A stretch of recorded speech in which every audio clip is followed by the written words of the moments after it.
fazer a reposição hormonal, ela, como tudo, né, na medicina, houve um momento em que, bom, se o hormônio feminino cai e a mulher sofre, vamos passar um hormônio feminino para todo mundo, para elas voltarem a ficar bem, né? Para elas ficarem menos histéricas, né? Esse era o nome. Então, houve um exagero. E aí entrou a medicina baseada em evidência e dentro dela saíram alguns trabalhos demonstrando o aumento do risco cardiovascular e do risco de câncer de mama nas mulheres que faziam reposição hormonal.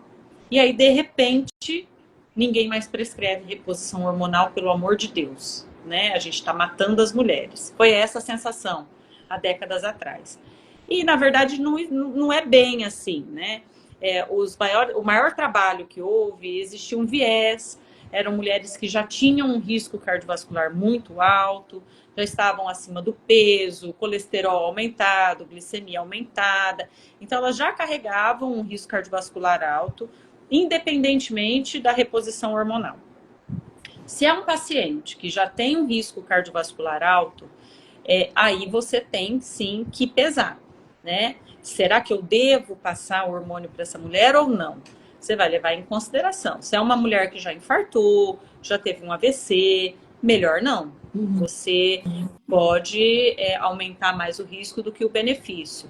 É uma mulher que é tabagista, que já teve uma trombose, talvez seja melhor não passar também, porque você vai aumentar muito o risco cardiovascular dessa mulher. Pacientes que já tiveram... E dizer isto para paciente, né? Risco para paciente. Não, então, e dizer infartar, isso. É um risco dessa paciente infartar, é um risco dessa paciente ter um AVC, então um derrame, e ficar sequelado ou ir a óbito, né? Agora, se essa paciente também já teve uma neoplasia, que é um câncer, né? Se ela já tratou, se ela tem mãe, irmãs de primeiro grau que trataram algum câncer que pode estar relacionado a essa questão do câncer de mama, melhor também evitar. Mas é por isso que existe a medicina preventiva, né? Pessoas que não estão nesse nicho do risco cardiovascular ou do risco neoplásico muito alto, naquele momento do climatério, é muito importante que se faça a reposição hormonal, porque ela melhora muito os sintomas. Então, você vai melhorar... Preventivo, ele tem um papel preventivo. Você vai perder menos massa muscular, você vai perder menos massa óssea, né? Você atrasa um pouco aqueles sintomas que podem te levar a uma osteoporose lá na frente. Você melhora o humor, o sono, a libido e assim por diante, né? A pele, o cabelo, tudo isso melhora com a reposição hormonal. Então, ela é muito bem-vinda, ela traz uma qualidade de vida muito boa à mulher, né? E para todos a sua volta, desde que bem indicada. Então, muitas vezes, assim, não é... existe algo novo, maravilhoso. Não, esse produto dentro da medicina nunca haverá o novo maravilhoso, né? É o novo maravilhoso para esta paciente, é o novo maravilhoso para aquela paciente. Tudo tem que ser individualizado. Então, essa questão hormonal há de ser individualizada também. Eu acho que os dois extremos, quando a pessoa diz tem que passar para todas ou não deve se passar para ninguém, são extremos muito complicados de se lidar, porque eles geram riscos e sofrimento, né? Tanto um quanto o outro. Então, sempre avaliar. É possível, a maioria tem condições de ganhar essa reposição hormonal, desde que não tenha nenhuma contraindicação formal para não fazê-lo. E lembrando que essa questão da prevenção geral, a mulher que está fazendo uma reposição hormonal, ela vai continuar indo no médico rotineiramente. Então, esse médico ele vai estar fazendo a todo instante uma mamografia, ela vai fazer alguma colonoscopia, um ultrassom e assim por diante, né? É que é difícil no nosso país, porque nem toda mulher tem acesso a um acompanhamento tão de perto, né? Apesar de, na maioria dos postos de saúde terem já ginecologista, existem muitos que ainda não possuem. Então, por isso que a gente tem que ter esse cuidado de dizer que não passa hormônio ou passa hormônio para todo mundo. Mas aquelas que têm acesso a um médico que a acompanhe, a tendência é que se passe e faça os preventivos bem de perto, para que diminua ainda mais os riscos, né? Mas aí eu acho que entra uma questão, né, assim, do cuidado que essa mulher tem com ela para estar nos acompanhamentos médicos, né? Que seja no posto de saúde e que seja numa condição de convênio mesmo particular. Porque o que acontece, que eu percebo falando da parte psicológica da questão, muitas não vão, muitas deixam passar, muitas sentem uma coisinha e por questões de vida, do medo, daquilo que aconteceu com a mãe, com a avó, não quer saber. Então, isso que nós estamos falando é muito importante. É fazer o que precisa ser feito. É a história do obedecer, né? Porque o prejudicado vai ser você. Aí você vai falar assim, mas eu não me importo comigo. Então, se importe com seus familiares que você ama. Né? Por isso que todos vão sair prejudicados, né? Essa decisão, né, hormonal também não é uma decisão só médica, né? Ela tem que ter uma coparticipação. É uma responsabilidade de ambas as partes. A do médico de informar e avaliar os riscos daquela situação do paciente, mas também da paciente. Eu sou assídua, eu sou cuidadosa, eu vou atrás, então eu vou comprar essa construção, né? Isso, né? A gente vai decidir sempre em conjunto. Não, eu sou uma mulher que eu não gosto de fazer a mamografia dói. Então, essa mulher, você também não vai pactuar com ela de dar um tratamento do qual ela não vai acompanhar certinho. E também as escolhas pessoais, né? Existem as pessoas que não querem tomar hormônios. Elas querem tratar de uma maneira natural, elas querem fazer custe o que custar somente aquilo que for não medicamentoso, e isso tem que ser respeitado pelo médico também. Muitas vezes eu vejo que o médico quer ser um pouco agressivo e ele fica um pouco inconformado, né, dele ter algo a oferecer que é mais prático e ela não quer. Mas é o corpo dela, é a saúde dela, é aquela busca do eu. Se para você isso é importante, se é isso que vai te fazer valorosa, então bora, né? É porque com hormônio ou sem hormônio, todo o combo ele tem que vir. Então, exercício físico regular, principalmente musculação e exercícios cardiovasculares que ajudam na perda do peso, dieta rica em fibra, porque o intestino fica mais preguiçoso, com isso fica mais difícil também, peso, funcionamento tireoidiano e assim por diante, os fogachos e tudo mais. Então, vai ter que comer mais legume, verdura, frutas, beber mais líquido, vai ter que ter uma rotina de sono mais adequada, independente se vai precisar tomar alguma coisa ou não, porque a melatonina no nosso corpo, ela fica bagunçada nesse período, e então vou ter que fazer uma rotina de higiene do sono, vou ter que me organizar melhor. Tudo isso daí, vou tomar menos café, né? Ter horários menos apressados para eu conseguir descansar meu corpo um pouco melhor, para eu render a minha cabeça melhor. A cognição, ela fica completamente esfumaçada nesse período. Então, é importante a mulher exigir um pouco menos, né? Tudo isso, com hormônio ou sem hormônio, você vai precisar fazer. Porque só o hormônio, ele não é um milagre. Ele é apenas parte de um tratamento, né?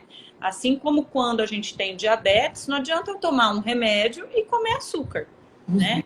É todo um conjunto para que você chegue no objetivo que você deseja, né? E a questão dos hormônios masculinos, você falou da testosterona aí, né? Então, assim, os grandes guidelines, eles orientam que não deve ser solicitado testosterona para as mulheres, tá? A mulher, ela tem baixas doses de testosterona, extremas baixas doses de testosterona quando comparadas aos homens. E os trabalhos são focados nos homens, inclusive os trabalhos para dimensionar o nível correto de testosterona. Então, a testosterona nos homens ela é medida em nanogramas, por exemplo. E aí lá vem o resultado, de tanto a tanto normal.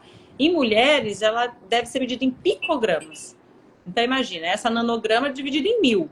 É muito menor. Então, o ideal é que você não peça testosterona. E isso é uma coisa um pouco complicada, até falar aqui em rede, porque existem muitos blogueiros hoje em dia, né?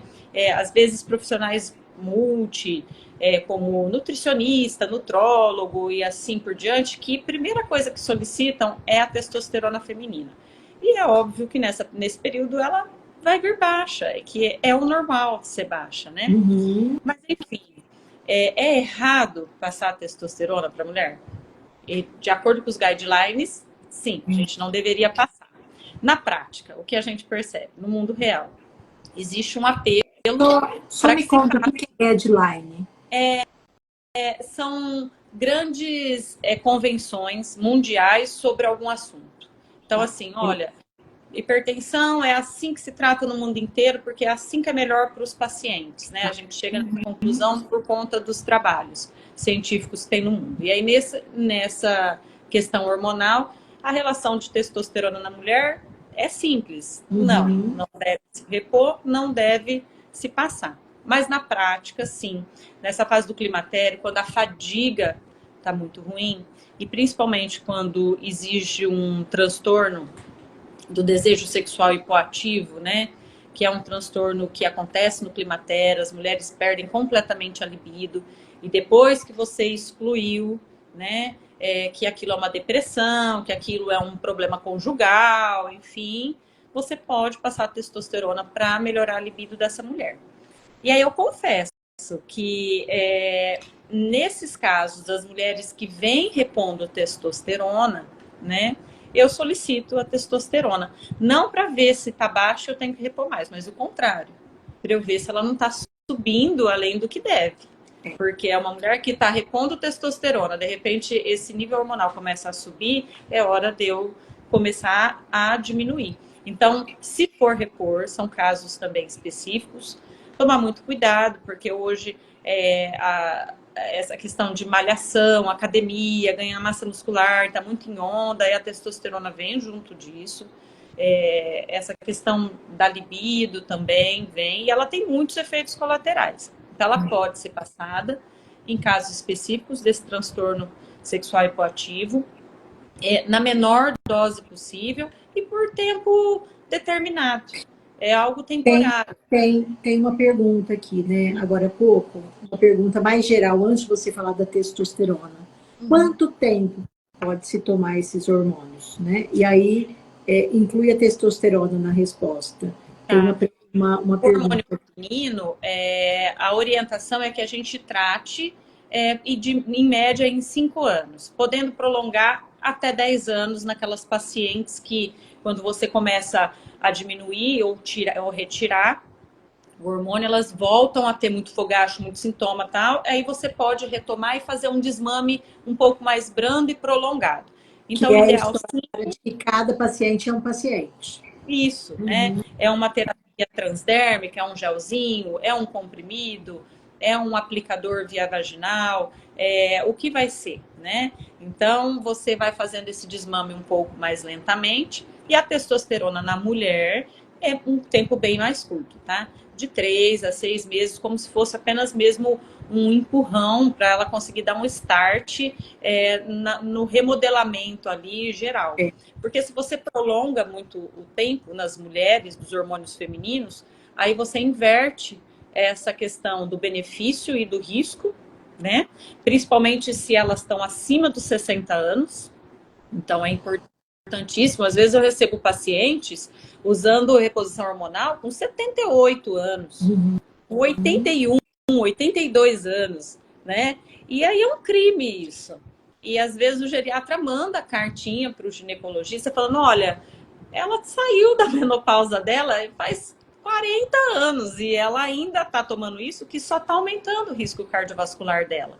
E às vezes o ginecologista teima em não ter. É difícil, né? Porque aí sim é uma conduta errada. Então a gente deve depois ir desmamando essa terapia de reposição hormonal, sempre ao lado dessa mulher, acolhendo, Diminuímos, sofreu muito, vamos diminuir mais lentamente, vamos trocar então, em vez de ficar nesse que é tão forte, vamos passar para outro, que é um pouco mais brando, mais contínuo, devagar, sem pressa, sempre querendo a qualidade de vida dela, mas com muitos cuidados, né? É. E E eu percebo também que tem uma coisa, isso que eu vou falar, eu acho que é para esses sintomas, né?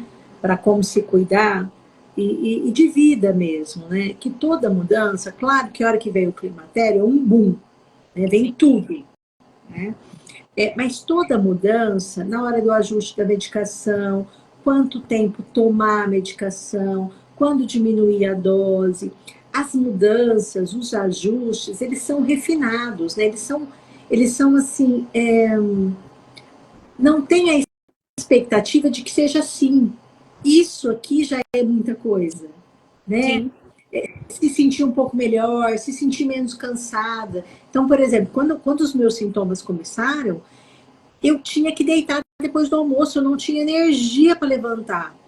Eu saía da academia, eu tinha que passar, sei lá, da quitanda, eu não conseguia, eu falava, eu não consigo, eu não consigo, eu não consigo.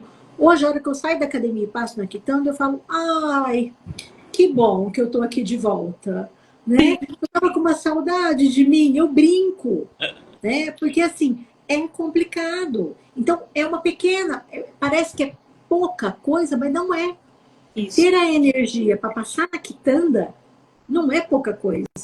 Ter a energia para terminar o trabalho e dar uma passada no shopping para fazer alguma coisa é muita coisa.